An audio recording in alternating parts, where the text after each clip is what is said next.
সমুদ্রের তলদেশে থাকতো এক ছোট্ট কাকড়া, ভীষণ ভীতু। হঠাৎ একদিন সে দেখতে পেল উজ্জ্বল হলুদ রঙের একটা মিষ্টি। ভয়ে ভয়ে মুখে নিতেই ধপাস, মিষ্টিটা ছিটকে পড়ে গেল দূরে।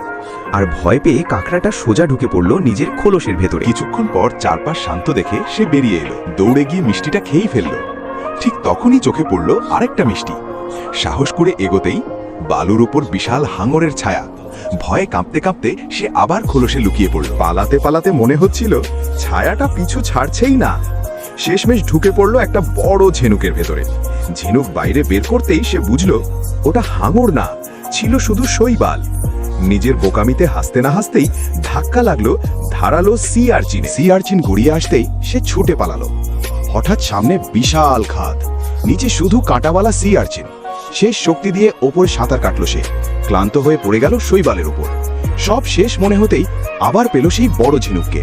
আর ঝিনুকটা দয়া করে তাকে ফিরিয়ে দিল তার নিজের খোলসে, তার নিরাপদ ঘরে।